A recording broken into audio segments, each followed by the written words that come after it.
So thank you for joining me for content design for the intranet, an exploration into a couple of techniques to help you plan better intranet pages. My name is Wedge, it really is. I'm Wedge on Twitter and I'm Wedge Black on LinkedIn. I hope we've already connected, but it'd be great to connect with you again. I've been an internet consultant for 7 or 8 years, 6 or 7 of those for ClearBox Consulting. We're a bespoke niche consultancy. We really only do intranets, but we also care about the digital workplace, collaboration, and ways of working. You can find us at clearbox.co.uk and on Twitter and LinkedIn, of course. Before I was an intranet consultant, I was, of course, an intranet manager at global and regional companies. And I always sat within internal communications. And so my passion continues to be comms and content and people. If you'd like to see what else I've published about content design, you could use a QR code, but of course you won't. Why would anyone? I'll send this link to you in tomorrow's email, clearbox.co.uk, and then you can do a search for content design. A few blog articles, some of the themes that we'll discuss today.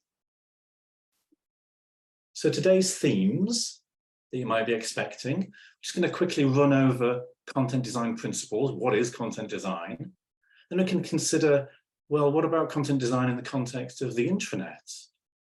And then the whole purpose of, oh, there I am, hello there in the corner. The whole purpose of today's webinar is to ask you to not start drafting.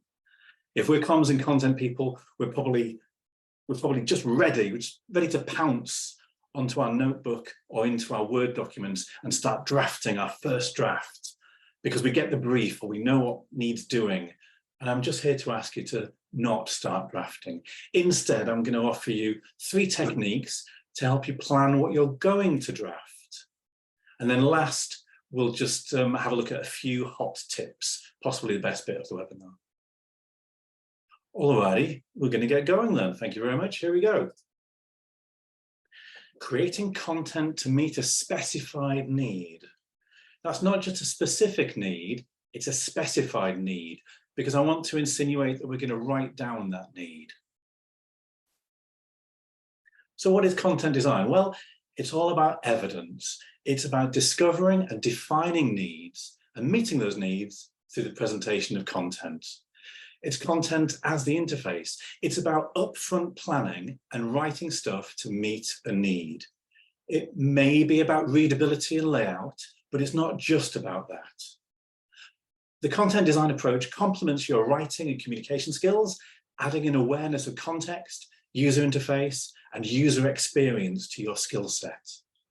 Content design is a discipline, and by that I mean it's a set of practices, a recognizable approach that can be rolled out across your primary comms and content, your publishing team, and it can also guide your extended teams across departments. It's not particularly about layout, but it certainly can be a little bit. And seeing as we're all comms and content people, we have to ask, well, where did content design, capital D, come from?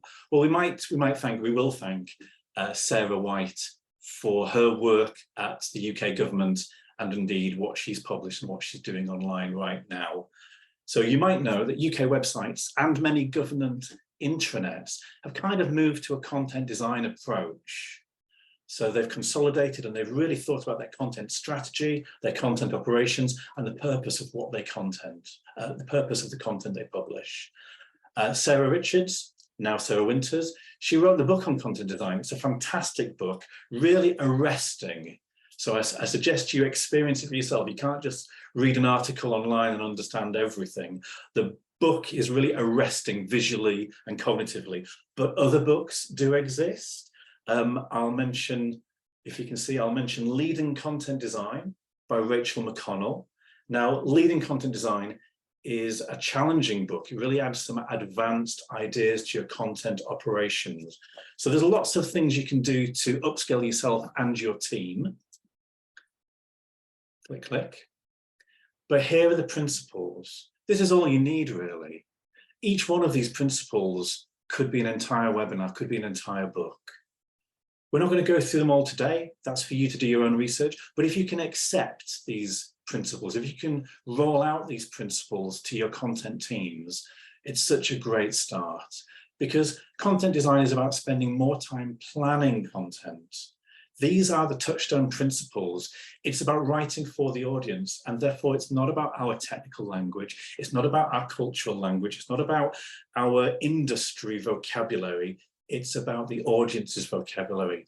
What do they currently use? Not what we wish they would use. We're not here to always teach them our acronyms, what they already use. And it's about the format. So I will say to you, an intranet page, or rather a suite of intranet pages, is more useful to an employee than a Word document, or indeed a PDF. Ugh. It's got to meet a defined need. We're not just blogging, we're not just communicating, we're designing content to meet specified needs, and therefore our content will become useful, usable, and used. And also this fourth one, based in research. That's open to debate. We've got to consider, what do we mean by research? Well, it's about researching the need and researching the solution. And the purpose of this, the purpose of having these principles and the purpose of following a content design approach is not so we can create better intranet pages. Even if that's what I want, that's not the outcome of what we're trying to do. The outcome is that we're going to be helping our colleagues, we're going to be helping employees. So it's not that, it's not that I want content. I don't wake up in the morning thinking, I wonder what content I'll have today. What content do I want today? I want to get something done. I'm sure you're the same. This webinar, I hope it's, a little bit infotainment, but it's not just about passing the time. It's about getting something done at the end of the content. So I hope to change your mind. I hope to boost your ways of working. So what's the goal of an employee? If they want to complete a task and they want to achieve an objective, how can our intranet pages support that outcome? Because the outcome isn't an intranet page, as I say, the outcome is their work. So yes, we might measure satisfaction, we might measure how well our intranet content is performing, content performance over time. We might even hope to delight people. We might even hope that our content will support the organization culture and therefore inculcate happiness. We can hope for delight and happiness, I suppose, but really the outcome of our work in content should be better work for other people, for our colleagues. And that might mean managing their own career, but certainly managing their own tasks and getting on with things and collaborating with colleagues across the organization. If you want more than that, and there's no reason why you wouldn't, then you'll need to bring your own communication skills to bear, as always. The point I'm making very strongly is that the result of your planning, writing, and publishing isn't a fantastic intranet page. That's not the outcome we want. The content you produce and publish is just part of the process. The outcome we want is work, to help people do their work and help people be part of the organization. So the context of the intranet and the context of content design on the intranet. Well, the intranet should be a handbook to people's work and careers. Every reference page or guide should help the person do something, understand something, progress with a task, and ultimately help them achieve their goal. I do see some organizations, perhaps with not a lot of digital experience, they will publish the employee handbook as a 40-page PDF. No. The employee handbook is the whole intranet. It's not one thing. So let's spread our content out per the topic, per the use case, per the needs of the individuals. And here's the thing, most of the intranet is not news. Most of the intranet is reference material, how-to guides, guidance, manuals, processes and procedures. And so while many of us will be involved with internal communications, and therefore our very first passion is news and communiques and informing and engaging people, there's some dull work to do. And that's really about engaging knowledge managers or engaging knowledge management principles and making the entire intranet that useful handbook for different parts of the employee's life through the organization. So how do we help departments stop publishing vanity, me content and start publishing on-topic, useful guidance? In a way, this is about service design. If I had more time to talk about departments, I would talk about expressing the services, the internal services that they provide to employees and designing those services so that employees can engage the services at the right point. You know how a service might have certain gates or milestones, and certain gates or milestones trip people up, or the process falls down. Perhaps it reverts to email. That's always a big blocker. Or perhaps it reverts to an individual within HR or an individual within IT, and that can be a bottleneck. So I think transforming department intranet sites from vanity about us, about our team, about our work, is really all about service design and expressing those internal services in a way that employees can find based on topic and need rather than based on the owner, the owning departments. But you can't do this alone. If you are the intranet manager or the internal communications person and you have a little bit of a leaning toward content design, you can't do it alone. You can't change the whole company yourself this month. So you have to bring your comms network and your publisher communities together. And that probably means having something in Viva Engage, or maybe Microsoft Teams, I hope not, but maybe Microsoft Teams or some other community space that will work for you in the community, so that you can speak to a group of people and take feedback from a group of people. And so all the knowledge that you're sharing and the presentations and the webinars that you will run to engage your community engages the whole community rather than doing it via email, which feels very dead information, very individual. So as I said, this is all about not drafting material for the intranet. It's about putting a lot more thought into it first. Because, you may be the expert in your role, and you may be the subject matter expert as well, or work with subject matter experts. So I trust that a good process of getting tacit knowledge, head knowledge onto the page. But our pages aren't supposed to express everything we know about a subject in one go. Our internet pages are supposed to help the reader with a specific need or problem. So we need to become audience focused rather than only subject focused. It's not about what you or your stakeholder wants people to know, it's about what people need to know. So let's check our assumptions. Most assumptions need testing, some need smashing. So consider the brief from your stakeholder. If something's happened or if something's changing, you'll likely get a brief. Maybe you'll have a phone call, maybe you'll be sent an email. So something has to be published, something has to be changed on the intranet or improved or revamped. So consider the brief from your stakeholder, consider your expertise, and then bring certain little light research to the topic. So we're considering what a certain segment of our employee base needs to know. So what do our people need to know? What's missing from the intranet?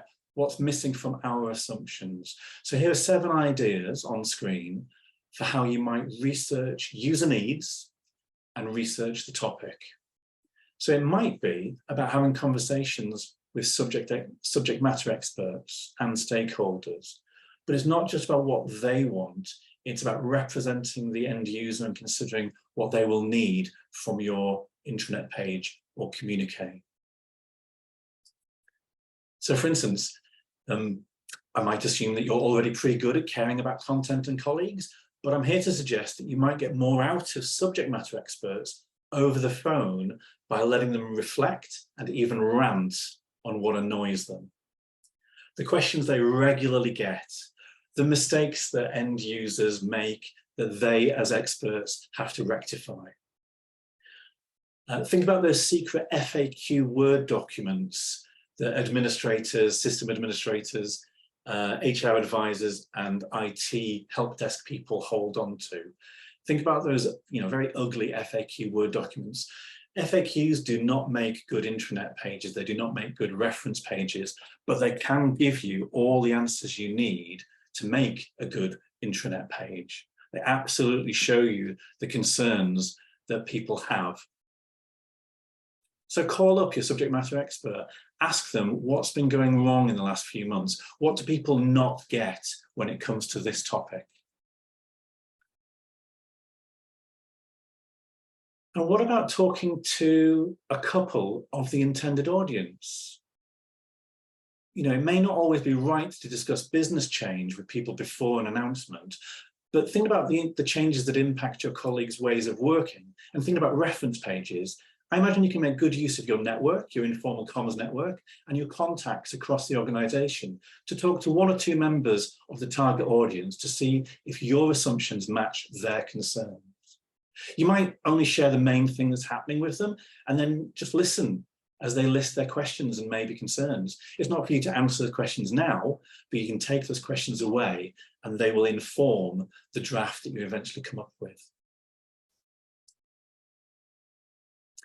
So here's our first pause. Would anyone like to share any observations, or do you have any general questions about the idea of making our intranet an employee handbook and using content design principles to stop us drafting, but to help us plan our drafts first? You're welcome to come off mute, or you can type into the chat panel. Any observations or questions?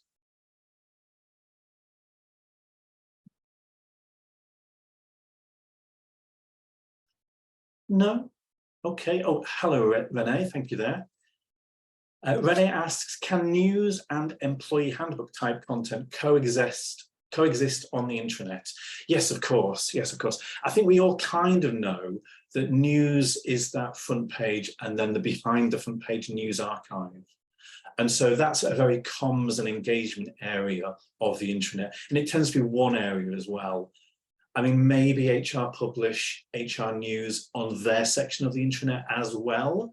I know that can happen, but I think even HR prefer to have HR news on the intranet homepage, and then the intranet homepage can be personalized for your 5 or 6 different audiences. So as I say, that's the iceberg. The tip of the iceberg is indeed comms and engagement. But below the surface of that, below the surface of the intranet, behind the intranet homepage, there are all those sections that should be the employee guide to everything. And it should really be topic focused rather than department focused. But I know that can be hard for some organizations as well. Jennifer asks, how to combat resistance to, I don't need that on the intranet, or I communicate fine with my team, etc. Thank you, Jennifer. I like the first question. I don't need that on the intranet. Everybody already knows this. Yeah, I get it. So number one, the intranet, as I define it, the intranet, should of course be for everyone, every employee and contractor. But that doesn't mean that every piece of content has to be aimed at 100% of the audience. I only need guidance on how to use, gosh, I don't know, Zoom once a month. I only need to refer to the holiday policy once a year, just to remind me what I'm doing. All is for all people at all times.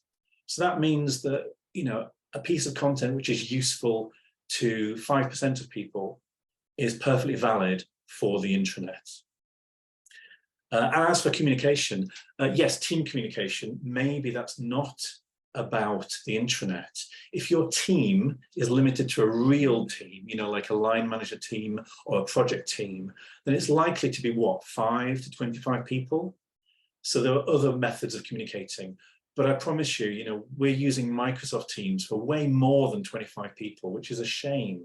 It becomes so busy and difficult. So the intranet is great for large en masse communication and also sharing departmental success. Here's what's going on. You can copy our project success. You can copy our departmental ways of working. Kevin asks, vanity, that's the heart of every challenge the comms team faces. Yes, isn't it? So we just have to change it from me to we. I know that's a terrible comms phrase, from me to we. But the idea is, it's not about what my department does. It's about what the services are that my department happens to do and how we present those services to the end user. So it's the end user that needs these services. It's not about the owner of the services. That is vanity.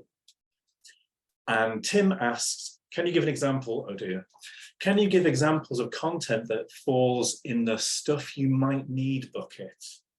Oh gosh, I can't right now. Sorry there, Tim. I've got my head full of my presentation, so stuff you might need. I think it's always good to go to conferences and to view other people's intranets to get content inspiration. Michelle, hello Michelle. Nice to see you again. What about adding in Yammer for two-way channels? Yes, of course. With the big push of Microsoft to transform Yammer into Viva Engage, so there's Viva Connect, Viva Communications, whatever, and Viva Engage, I think more organizations are ready to have that two-way conversation. And for comms and engagement, that's so incredibly important. Internal comms does not just wish to be the mouthpiece of the organization. Ugh. You know, we're on all sides, we're everywhere. So we want that two-way feedback. We want to get leadership involved, but even if we can't get top-down involvement, we want to get bottom-up engagement. So yes, let's get Viva Engage embedded in our intranet so that it's not just this separate place that people experience. And when it comes to our reference pages, you know, the dull pages that I'm talking about today, we also need feedback mechanisms because things change. And it's the end user of the process, of the service, of the page that may know about changes before we, the authors or the publishers, know. So we need feedback mechanisms at all time for good comms, fast comms, but also our slow content.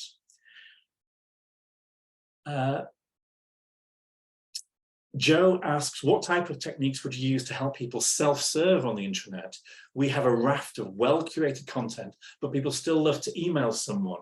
Oh gosh, Joe, yes, you've got a pre-digital culture there. I'd rather ask John. John will help me. John always helps me. John is quicker. We all know that John is a fantastic help to the team, but actually if I can self-serve because I go to the right place on the intranet, then everyone benefits. So the technique would be to create a task-focused, topic-focused menu structure. You know, you drop down menus. That's not revolutionary. The revolution thing is to stop being department-focused on your intranet. If we're department-focused, that means we're ownership-focused, and that's the wrong focus for the intranet. So we should be topic-focused, what the end user cares about, and task-focused, tasks meaning what the end user cares about. And also, if you've got an existing intranet, please remember, you can redesign your menu so that it does not ape your intranet structure. Let me repeat that so that I'm really clear. Your menu does not have to match or ape your intranet structure. If your intranet is very old and large and happens to be department structured, I get it, I see it all the time. Your menu does not have to express that structure. Your menu can be topic and task focused to help people get stuff done and barely mention your departments. The hybrid approach would, of course, be have a department menu on the far right or the far left, but the chunk of your menu should be user focused, task and topic. Nick says, how is best to manage with departments that insist on duplicating content for all within their own silos? Oh yes. Duplicate content. So we all know the risk of duplicate content is that it gets out of sync. And so we have to use a big hammer and say, no, you have to link. Links is what builds an intranet. The internet and our intranets are webs. They're not linear books for us to go up and down and across. They are webs for us to jump around. We must build our publisher community. Remember I said we have to have a community because, Nick, we cannot do this alone with our governance documents and our rules. We have to have our publisher community agree with us. We will link to the best information. We will not duplicate it. So that's a culture problem that you need to address with governance rules that you will succeed with by having your publisher community agree with you.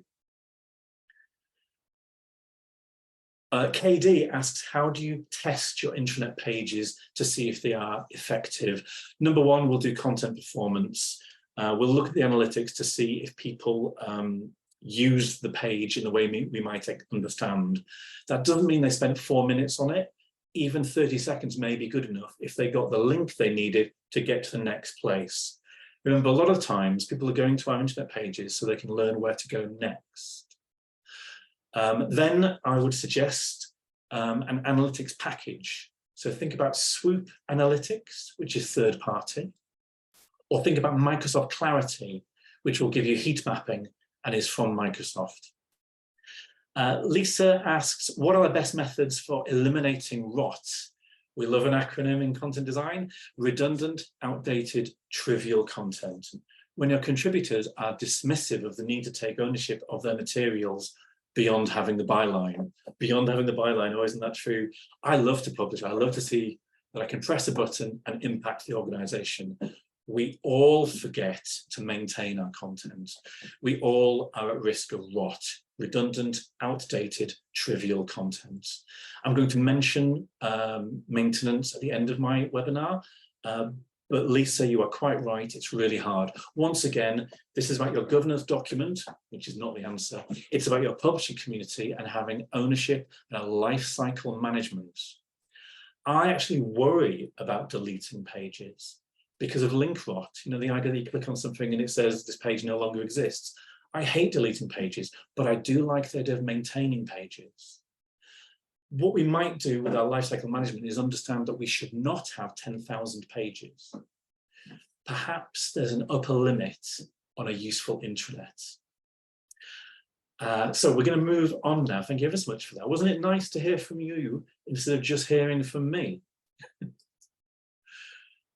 3 techniques for you. Let's see if I can convince you in half an hour. So this is a user story. Those of you who are into user experience, UX, and that should be all of us, you may recognize this. A user story is a 3-part sentence that expresses what someone needs from us in order to achieve their goal. User stories, and you will need lots of them because you don't just have one audience. So user stories help you keep the reader's background and goals in mind, helping you write useful content in the appropriate language. So it's a 3-part template on screen, and I'll send you these slides. Here's a good example. As a colleague who drives to work every day, I need to know where the car park is now and next month, because I hear it's changing, so I can easily park and get to work on time. The reason this is a good user story is it mentions me. It mentions that I'm a colleague who drives. So I've specified myself, and it describes the goal. Doesn't describe the problem particularly, it describes the goal. Here's a bad user story.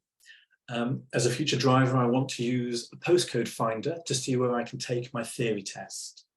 Now that sounds quite useful actually. There are postcode finders on the web, and you will be able to find the place you go for your test via a tool online. But it's not a user story because it fails to describe the problem, it fails to describe the problem at all, and instead it goes straight to the solution. So this is a fantasy user story and doesn't help us address the user's goal. It mentions the solution before we've even built the solution. The thing is, user stories can be quite involving.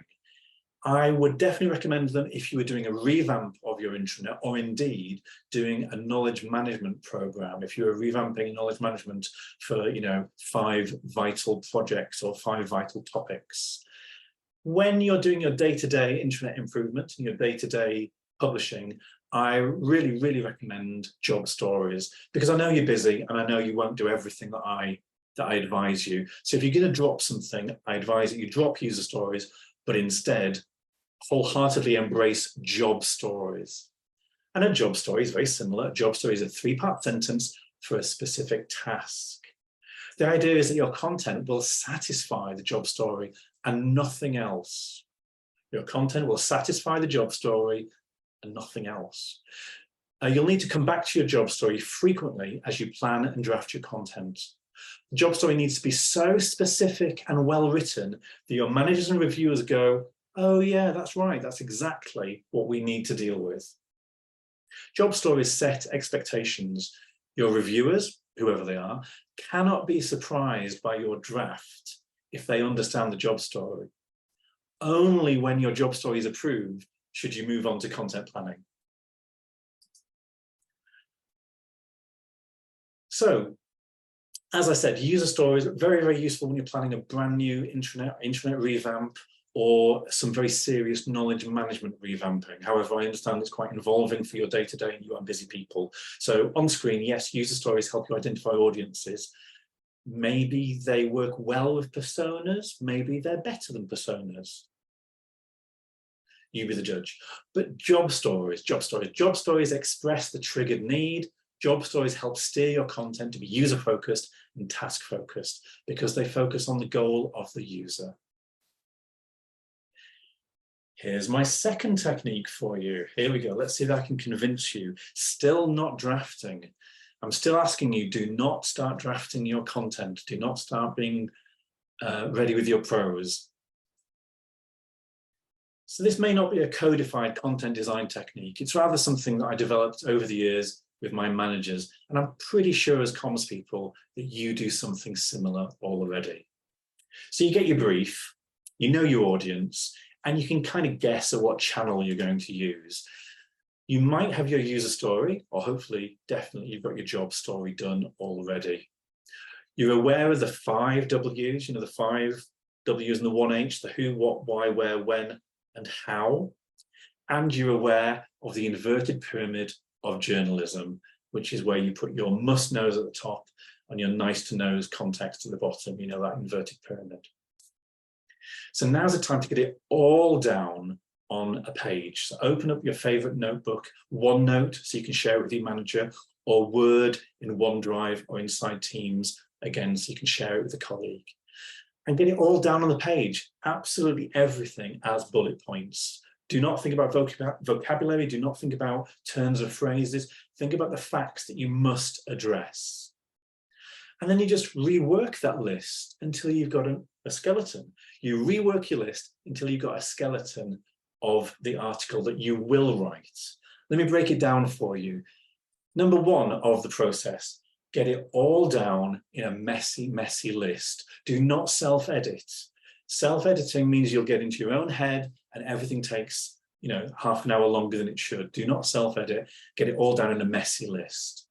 If you've got 30 bullet points, then maybe something's gone wrong. Maybe you haven't fully understood the topic.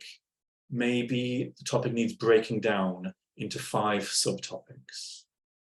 Because, you know, if there's 30 things you're going to cover off on an intranet page, or indeed in a briefing pack in PowerPoint, then that isn't anything that one person is going to enjoy reading through.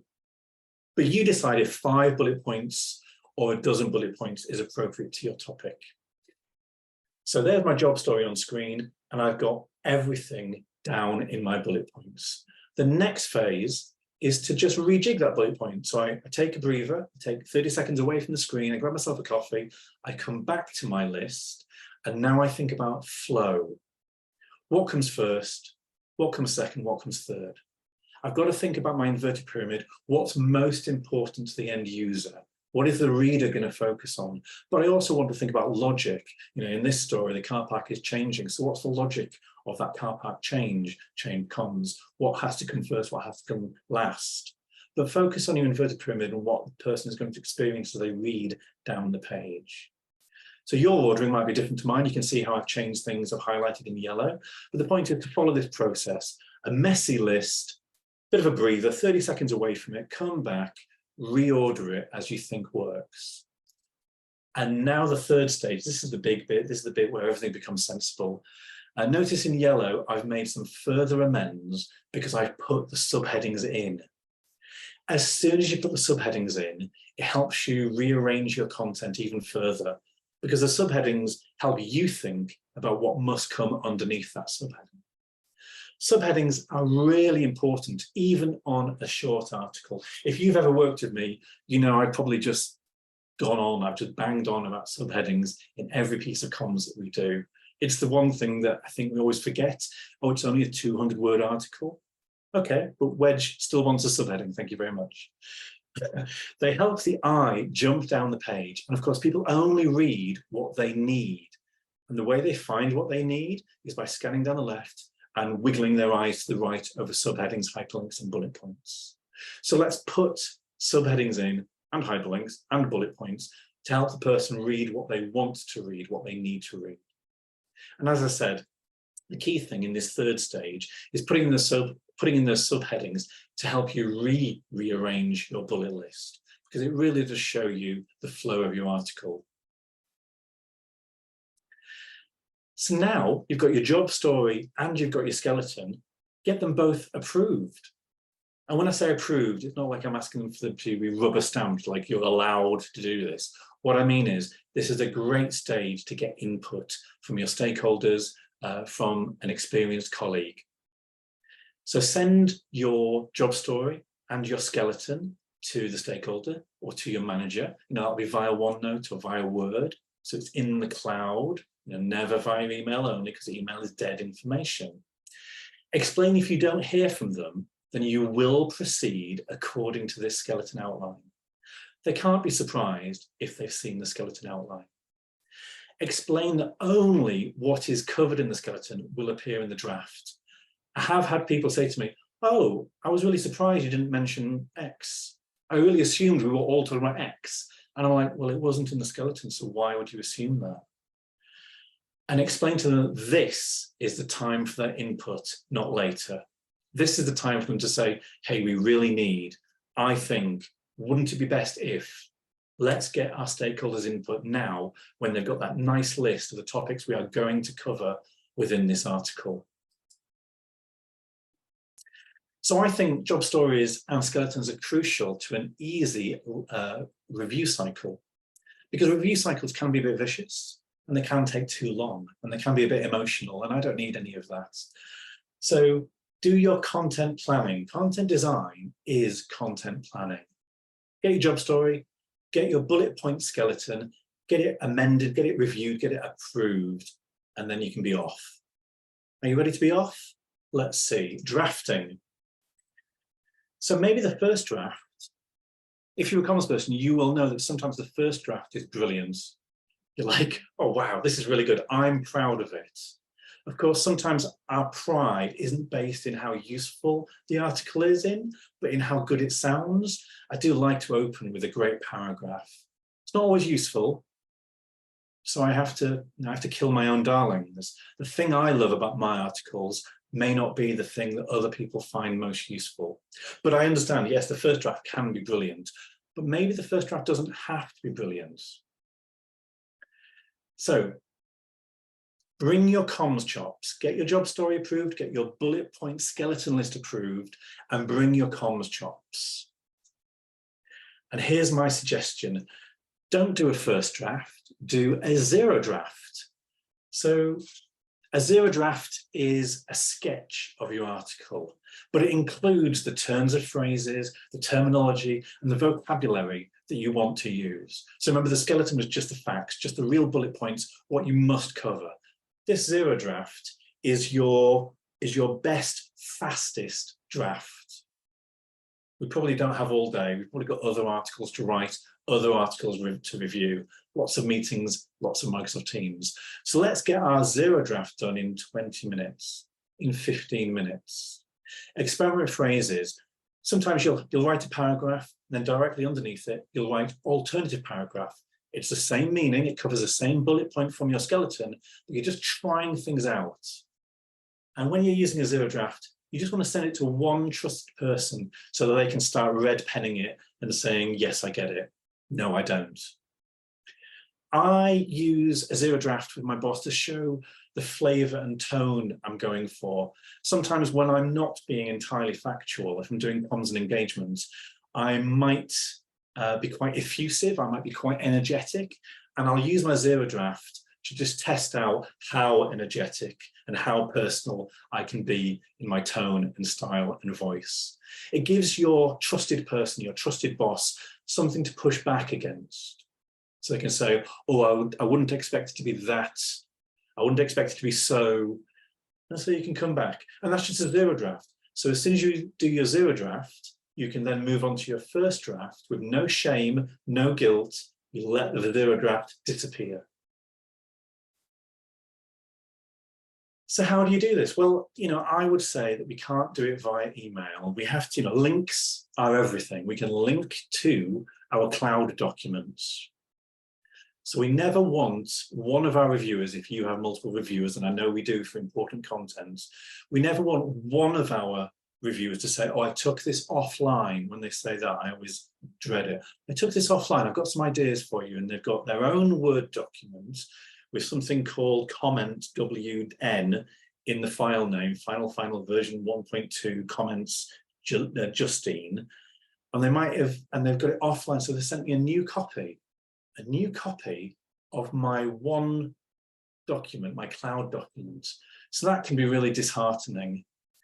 So we need to inculcate a digital mindset to our review cycle so that everyone is working from the very same document, and that we have those comments in document so that conversations happen and grow together. It can take days, of course. It's not just about approving content, it's about considering, is this the best way of doing it? And of course, you may also have conversation in Microsoft Teams, but remember, you might want to collaborate on this Word document with somebody outside of this particular team. You can move it to OneDrive, but then the comments need to be in the document. The comments don't really want to be in Microsoft Teams. Because reviews can be emotional. And so in content design, we don't call them reviews, we call them content critiques. Because content critiques are entirely focused on whether the article satisfies the job story and the identified needs, the brief. So the job story, the brief, the skeleton bullet points, these are all about supporting the work we're doing in the draft. And so when we have the draft and other people are reviewing the draft, they should be aware of our original intent. And our original intent is in the brief, the job story, and the bullet point skeleton. So now we're critiquing the content, and only the content. We're not discussing the process. We're not discussing the author or the many authors. We're only discussing how to improve the content for the end user so that it's fit for purpose. And the way we know it's fit for purpose is if it meets the job story, if it meets the needs expressed in the job story. So here are some rules, and I will send you this slide. What I like is that decisions don't have to be defended. When someone says, oh, why did you choose this instead of this? Why? I am not very good with why questions. The world is infinite. The universe is infinite. Content is infinite. I could have done anything. I did something. I chose dogs instead of cats. If you prefer cats instead of dogs, let's look at the user needs. But the why questions can be quite tripping. And so with content design crits, I've learned not to defend my dog or cat decisions. Instead, I listen, because suggestions do not have to be taken on board. I know that's controversial, but when someone gives critique, and it's not criticism, remember, it's a critique. When someone gives their time, their energy, and their expertise to critique a piece of content, the only answer, the only response is thank you, because we are genuinely grateful. Just clipping through to tips. So those are my 3 techniques that I think will help you plan better content for your intranet and help you consider the outcome of your better content, because the outcome should be work or a feeling of control and a sense of engagement with the end user. We want to help them enjoy the company, manage their own career, and manage their own tasks.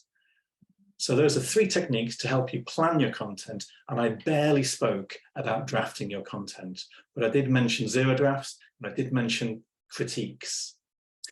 And now just a few tips, and if you want to think about any questions or observations, we're going to go to them straight after my tips section.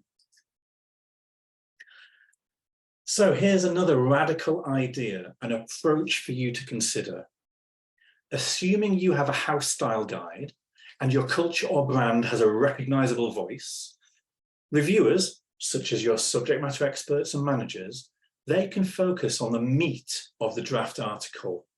They can focus on the facts, how it helps the reader get on with their job. And that means that your subject matter experts and your managers and your reviewers, they do not focus on wordplay or semicolons. I'm a big fan of semicolons.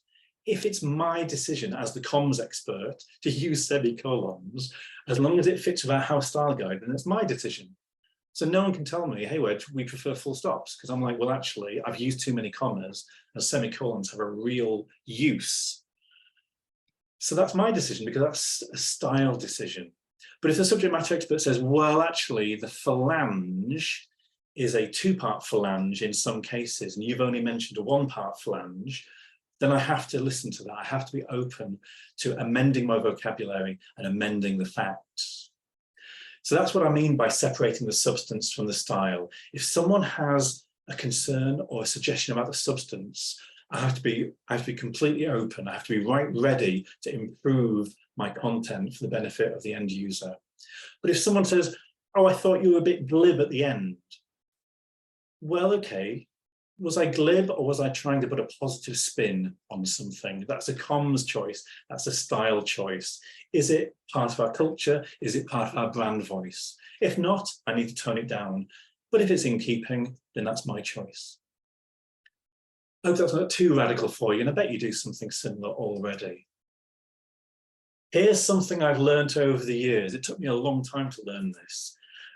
I used to insist that reviewers and content owners review the text in Word. We've all been drafting it in Word. We've all been reviewing it in Word, and I would insist that reviewers and content owners approve the Word document so that we all knew it was done. Because I used to say, well, the text is the text. You've seen it. It's in Word. Approve it. We're done here. However, it turns out that when people see it on the intranet, they have different feelings. And for years, I didn't really quite understand that. Like, they've already read this article. Why are they coming to me after it's been published and saying that they feel differently about it?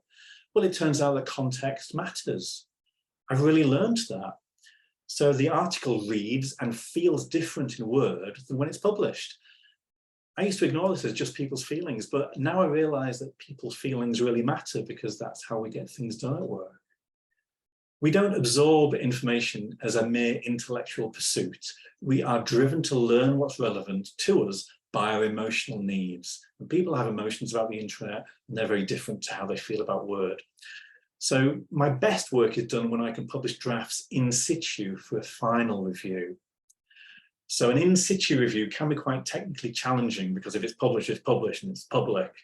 So I would say, well, publish and be damned. That's my favorite phrase. Publish and be damned. This is digital. We can change it 5 minutes after publishing. So that's what I mean. Yes, we want it approved in Word, but just be ready to make some changes after you've published it. Titles are vital. If I said to you, please spend 5 minutes on the headline or the title, you'd probably agree with me, but you won't do it, because 5 minutes is a surprisingly long time. But I beg you to spend 5 minutes with pen and paper, scratching out some words. Maybe discuss 3 headline ideas with a colleague. And remember, on your intranet, there will be character restrictions. Your title may look fantastic on the page when someone lands on the page, but it might look dreadful if it's presented in search results, or indeed on a department homepage, or indeed the intranet homepage. So think about your character limitations and think about the purpose of the article. Does your title really express the purpose and objective of the article or the reference page? I suggest to you, my top tip is to craft the headline last. Any headline you have at the top of your Word document is just a placeholder until the article is really, really, really well drafted and laid out.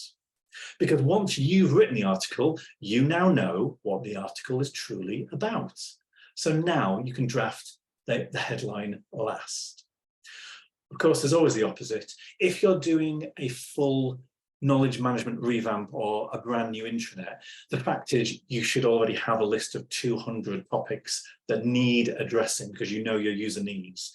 And so it may be that you will write the headline first, because you know you've got these 200 topics that must be addressed.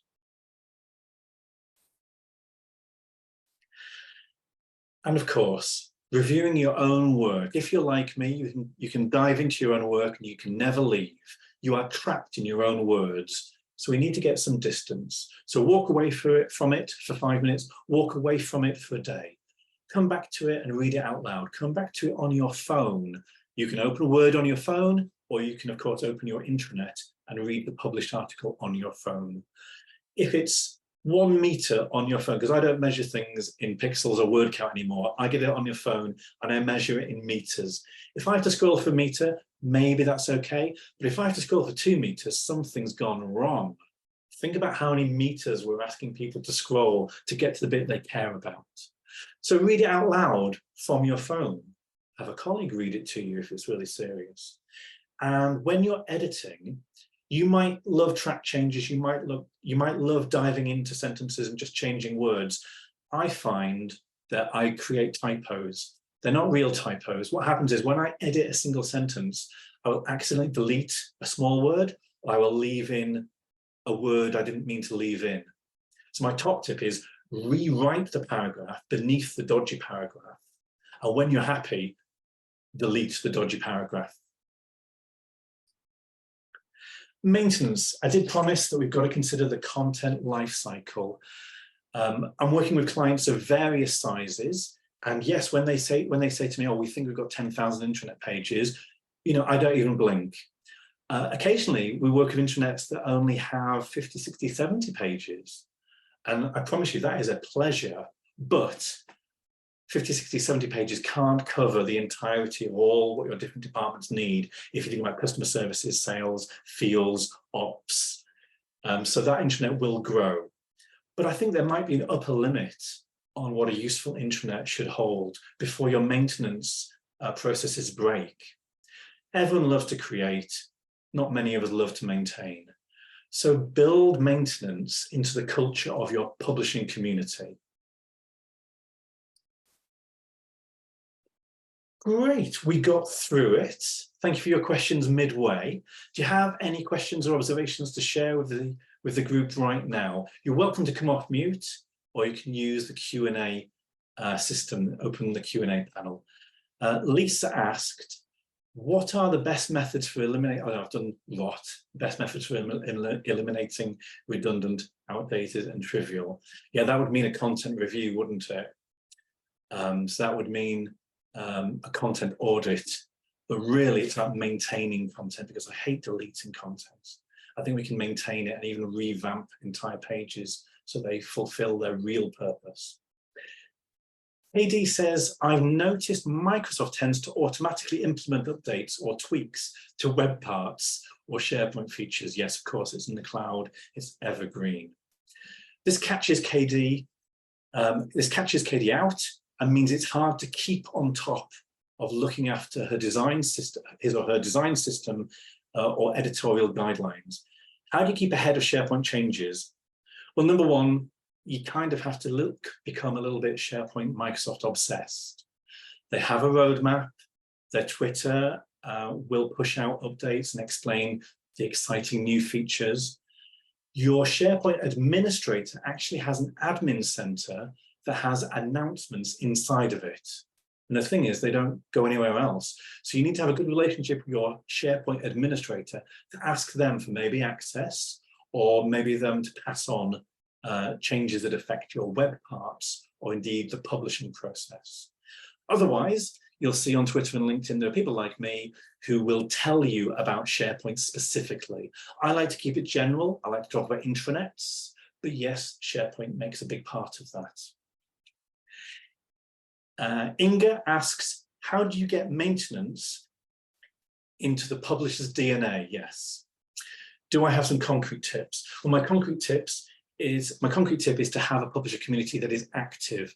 Too often, we will launch a Yammer community or a Viva Engage community for our publishers and then just wait for them to ask us questions. No, no, no, no, no. Put your marketing hat on and go, well, if I had a community, I would do community management. That means a webinar every month. Yes, we'll do it in marketing, but we won't do it for our own employees. Why not? Our publishing community, whether it's 30 or 300, we as intranet leaders or content leaders or communication leaders should be having a monthly webinar And you may say, well, I will run out of content, I will run out of topics. You will not, oh my word. There's so much in the world of internal communications. There's so much in the world of intranets and content. And also the webinar is a placeholder for engagement activities. Your topic might only take 10 minutes. You might be just showcasing a new web part or a new way of publishing something or a new rule, let's get our headlines sorted. But actually, your monthly webinar is a way to provide an engagement space for your community to get to know you and for you to get to know your community members. So within this community, next tip, you will have your written governance. Yes, it might be on the intranet as a governance suite of pages, 10 intranet pages that explain how we govern and manage our intranet, but bring those pages directly into your Viva Engage community and talk about the meanings of them. That's where you get your content. Look at the governance and management practices you already have and bring it to life with conversation threads and webinars. Think about training. So some of your webinars will be discussion webinars, as I say. Let's discuss best practices for headlines. There's a great webinar.